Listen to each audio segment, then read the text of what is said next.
Hola, mi nombre es Alfredo Bular y esto es Políticamente Incorrecto. Hoy día vamos a conversar sobre la regulación y vamos a tratar de entender por qué surge la regulación, por qué a veces se desvía de los fines y por qué a veces nos fastidia tanto la vida. Desde que usted cruza la puerta de su casa o antes, la regulación está impactando en su vida, en todo lo que usted hace, en lo que se sirve en el desayuno, en la electricidad que llega a su casa, en caminar por la calle y las reglas que usted tiene que enfrentar. La regulación llena nuestra vida. ¿Y por qué? ¿Y por qué tiene que existir? ¿Cuándo tiene que existir? ¿Y cuándo no debe existir? Y les quiero contar algunos ejemplos regulatorios reales, regulaciones que existen o que han existido. Por ejemplo, en Florida está prohibido que las mujeres salten en paracaídas los domingos. ¿Por qué? No lo sé. En Maryland está prohibido besar en público por más de un segundo. En Chicago se prohibió pescar en pijama, ¿no? En Nuevo México no está permitido que las mujeres salgan a la calle sin afeitarse. En Nebraska, un peluquero no puede comer cebollas entre las 7 de la mañana y las 7 de la noche. En North Dakota, una persona no puede dormir con los zapatos puestos. En otros lugares se han prohibido que las mujeres usen sombreros que puedan asustar a los niños o a los animales. En Minnesota no se permite que los perros persigan a los gatos, cosa que evidentemente los gatos y los perros no se han enterado. En Australia está prohibido que una persona que no sea electricista cambie un foco. En Francia es ilegal desde hace muchos años, yo diría varias décadas, que se nombre o que se le ponga como nombre Napoleón a un cerdo. Y en otros lugares como Israel está prohibido meterse los dedos a la nariz durante los sábados, o en Dinamarca no se permite arrancar un vehículo si previamente el chofer no ha verificado que debajo del automóvil no haya un niño. Y ustedes dirán, eso es totalmente absurdo, esas son regulaciones extrañas. Pero la pregunta es cómo llegan a ser regulaciones o cómo se llega a regular este tipo de cosas, de conductas que aparentemente no tendrían por qué regularse y menos en ese sentido. Porque además no se pueden fiscalizar. Y nuestra Latinoamérica no está exenta de este tipo de regulaciones absurdas, ¿no?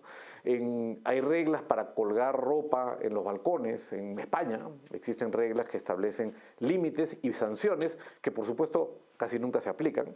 En Murcia, por ejemplo, está prohibido orinar en el mar, pero nadie sabe cómo se puede fiscalizar eso y cómo se puede controlar que eso no ocurra.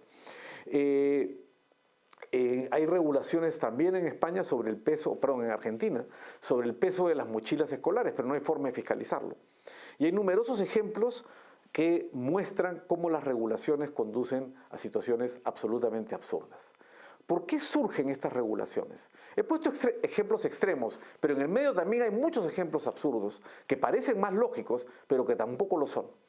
Y en algunos casos donde la regulación es lógica, su aplicación muchas veces termina siendo perjudicial para aquellos a quienes se quiere proteger. Sobre eso vamos a conversar el día de hoy, sobre por qué surgen estas regulaciones, por qué generan tantos problemas, por qué nuestra vida está plagada de regulaciones. Seguiremos luego de la pausa con Políticamente Incorrecto.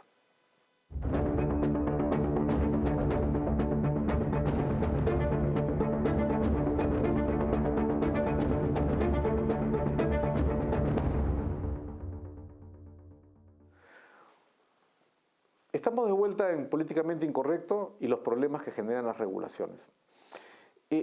Una buena cantidad de regulaciones se originan en causas absolutamente accidentales.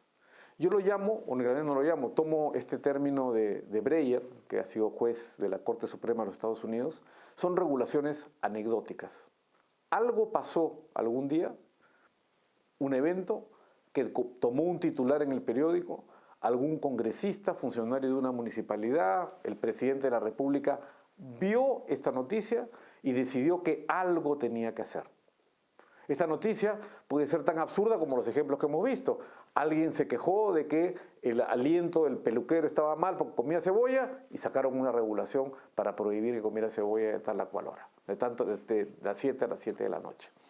O simplemente, por alguna razón, vieron a alguien pescando en pijama, les pareció inapropiado y sacaron una regulación que prohíbe que la gente pesque en pijama. Noten ustedes que las regulaciones tienen un impacto en todos los ámbitos de nuestra vida. Impactan lo que podemos hacer, pero también impactan a dónde van nuestros impuestos. en qué se va a gastar el dinero que nos toman de los impuestos para crear fiscalización o regulaciones de este tipo. Y es muy interesante preguntarle a quienes crean estas regulaciones cuál es el sustento de esta regulación. La regulación anecdótica, como les decía, surge usualmente de una noticia, de un evento que ocurre en un momento dado. Y ocurrido el evento, automáticamente surgen varias ideas originales de cómo enfrentar el asunto. Y como hay que tomar soluciones, la gente toma soluciones que a veces no tienen ningún sentido, pero que en principio parecerían sonar como que tienen alguna lógica. Yo hace unos años fui contratado por un ministerio en Latinoamérica para evaluar regulaciones. Querían eliminar regulaciones, querían desregular. Y entonces comencé a revisar todos los trámites que estaban pidiendo y todas las regulaciones que estaban imponiendo. Entre las regulaciones estaba unos permisos que tenía que otorgar el Ministerio de Pesquería a las tiendas que vendían peces ornamentales. Es decir, para vender peces ornamentales requerías un permiso. ¿De dónde se origina el permiso? Fue la pregunta que le hice al funcionario. Cuando llegué al funcionario le dije, ustedes tienen estos permisos para peces ornamentales. ¿Cuál es la función que ustedes buscan proteger? Me miró y me dijo, la verdad no lo sé, voy a preguntar. A los pocos días regresé y le volví a preguntar y me dijo, no, la razón por la que tenemos estas regulaciones es porque queremos proteger los derechos fundamentales de los peces ornamentales.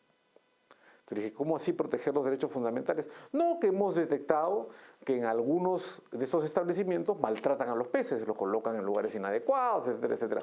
Porque claro, yo decía, en el Ministerio de Pesquería puede tener sentido que haya sobrepesca, pues cuando se pesca en exceso pero esto no era el problema. Estos eran peces que se tomaban de los ríos, digamos, y se vendían al público para tenerlos en peceras, y no son especies en peligro de extinción. Le volví a preguntar y le dije, ¿me puedes dar la estadística de cuántas veces han fiscalizado esto? Es decir, ¿cuántas veces han ido a las tiendas a fiscalizar que estos derechos de los peces estuvieran protegidos? Me dijo, no tengo la respuesta, te la cuento en unos días. Regresé en unos días y su respuesta fue interesante. Me dijo, ninguna. Nunca habían fiscalizado una regulación que se había creado supuestamente para proteger a los peces. Ya la existencia de la regulación parecía un poco absurda desde el punto de vista de la función que tenía que seguirse. Pero lo interesante es que para obtener este permiso de venta de peces ornamentales, te cobraban. Tenías que pagar una tasa ¿Y esa tasa cómo se justificaba? Para poder llevar a cabo la fiscalización necesaria para que no se maltratan los peces. ¿Y cuántas fiscalizaciones se habían hecho? Ninguna. El dinero se había ido a ser gastado en otras cosas, sabe Dios en qué cosas, y no en cumplir la finalidad de la regulación existente. Las regulaciones anecdóticas pasan por todos lados. Posiblemente alguna vez alguien vio algo que no le gustaba en una tienda de peces y se le ocurrió que eso tenía que ser regulado. Y el gran problema con las regulaciones anecdóticas es que se multiplican fácilmente. Cada vez que hay un titular, surgirá algo o una idea sobre cómo mejorar las cosas. Acaba de haber un apagón en España, un apagón que duró varias horas y que causó caos y preocupación en la gente. Ha cubierto los titulares. Les puedo asegurar que en este momento se están cocinando numerosas regulaciones pensando en resolver el problema. Y posiblemente la gran mayoría de ellas son meramente anecdóticas.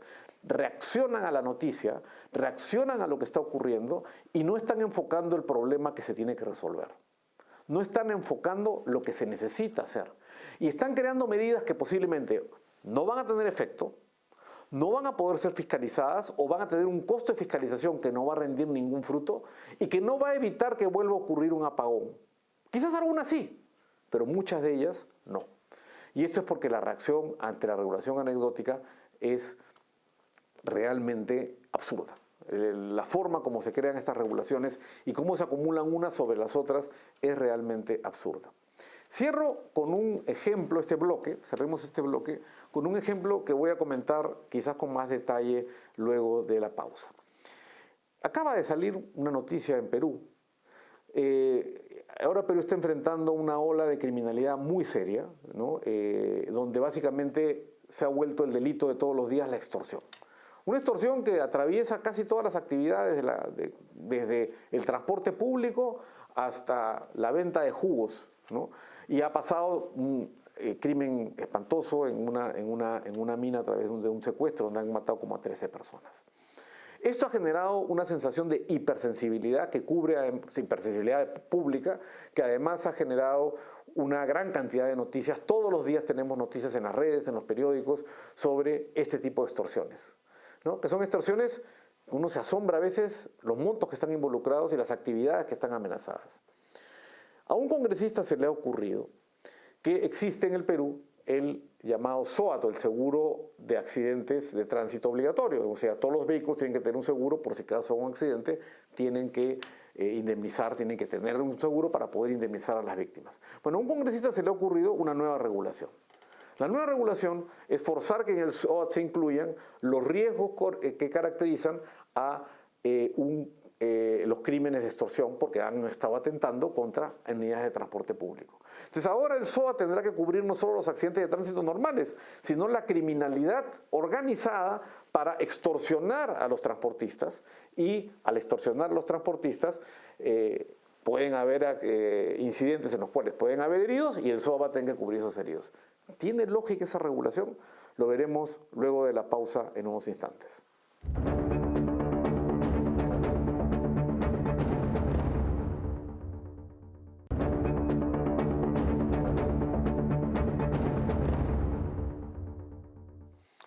Estamos de regreso en Políticamente Incorrecto y lo que se llaman las regulaciones anecdóticas. Antes del corte, les comentaba esta idea de un congresista que ha presentado un proyecto de ley para incluir en el seguro de accidentes de tránsito los posibles daños que pueda ocurrir cuando se produce una extorsión a una unidad de transporte y como consecuencia de esa acción criminal se genera un daño a un pasajero y que el seguro obligatorio tenga que cubrir también esos incidentes, no solo un choque, no solo un atropello, sino también el ataque de una banda criminal. Quiero hacerles notar cómo está el problema absolutamente desenfocado, ¿no? Porque realmente esa regulación no va a ayudar a resolver el problema. La forma de combatir a los criminales es poniéndolos en la cárcel o también tomando medidas de prevención que desincentiven que los criminales actúen.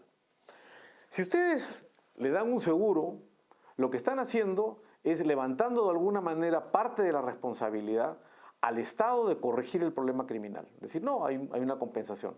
Noten ustedes que en realidad el seguro está en beneficio de una actividad que el Estado debería desarrollar, que es proteger a las personas de los criminales.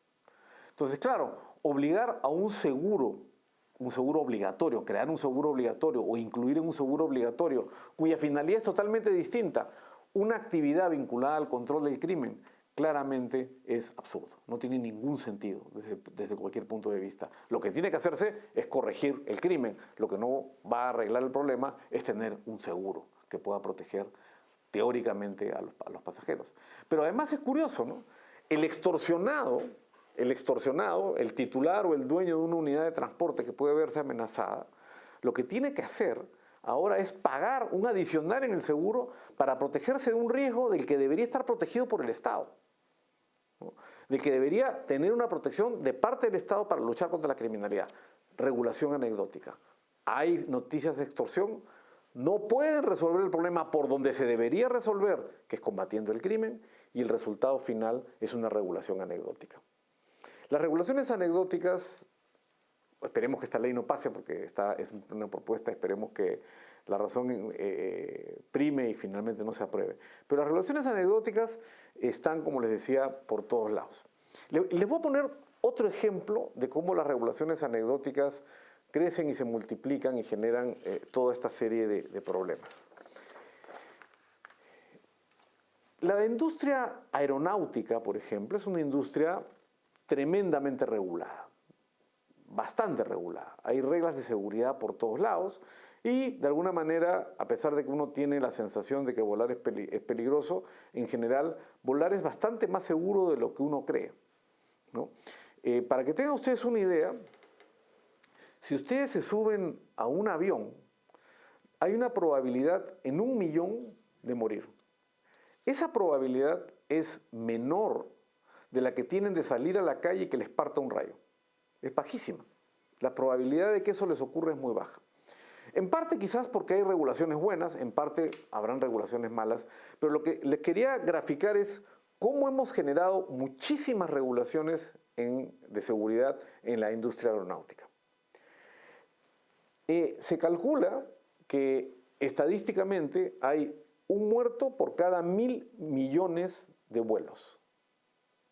O sea, es una cantidad bajísima. Automóviles. Los automóviles hay un muerto por cada 100 millones. Muere 10 veces más gente en accidentes de tránsito de lo que muere gente en accidentes de aviación, ¿no? Y es notable la percepción absolutamente contraria a la realidad.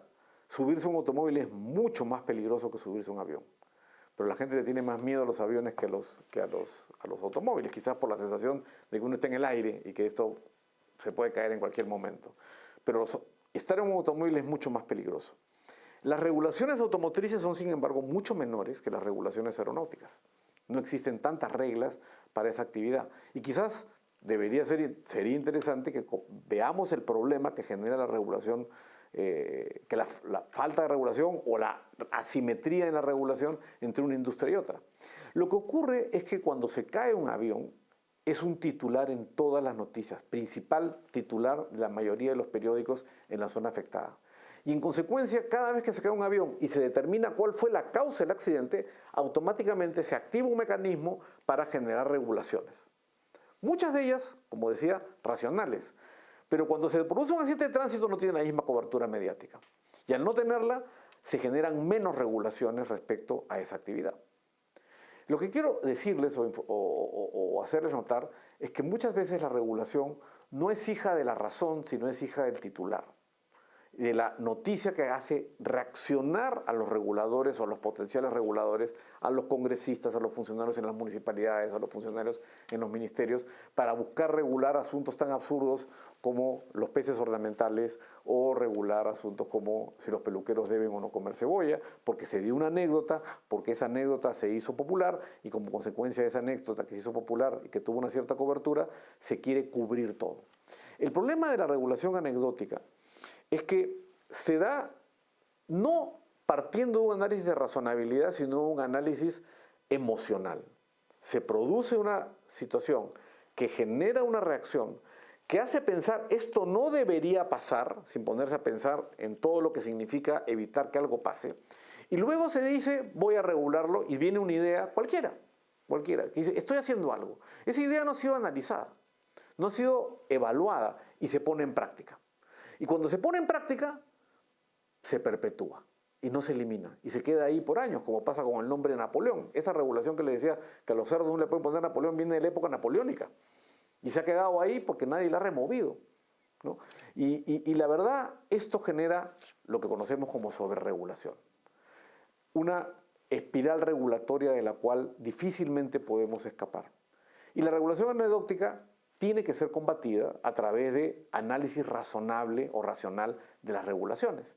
Toda regulación debería tener, antes de dictarse, un análisis costo-beneficio, un análisis de eficacia y de necesidad, un análisis de proporcionalidad, cuánto cuesta adoptar la medida y cuántos resultados tienen que darse. Y eso tiene que hacerse con números, para que la regulación no pase tan fácilmente como pasa una anécdota, para que la regulación sea testeada y analizada en función a cuáles van a ser sus impactos en la vida de cada uno de nosotros, en la actividad estatal para fiscalizar estas conductas y tratar de evitar que estas regulaciones se sigan multiplicando y nos conduzcan finalmente a un mundo en el cual todo está regulado como el que estamos viviendo ahora, donde la cantidad de regulaciones es tremenda.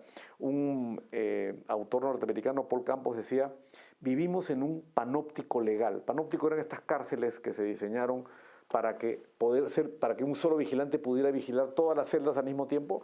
Estamos observados todo el tiempo, la regulación nos mira todo el tiempo y los funcionarios están vigilando todo el tiempo con mucha ineficacia, pero en la realidad están vigilando e invadiendo nuestra actividad a través de la existencia de este panóptico legal.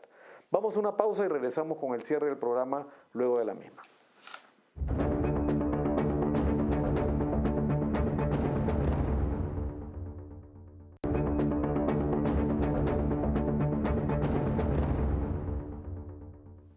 Estamos de regreso en Políticamente Incorrecto. La regulación anecdótica tiene un personaje que a mí me gusta citar mucho, alguna vez lo he comentado en algún artículo. Yo lo llamo el rey regulador. Dicen que cuando en un reino salió un día el rey al balcón y el pueblo se quejó de que el precio del pan había subido. Entonces decidió regular el precio del pan, para que el precio del pan no fuera tan alto. Pero los panaderos, hábilmente, redujeron el tamaño del pan, de manera tal que ahorraban costos y seguían manteniendo su margen. Entonces al rey regulador se le ocurrió regular ya no solo el precio, sino regular también el tamaño del pan. Y el pan tenía que tener un peso específico.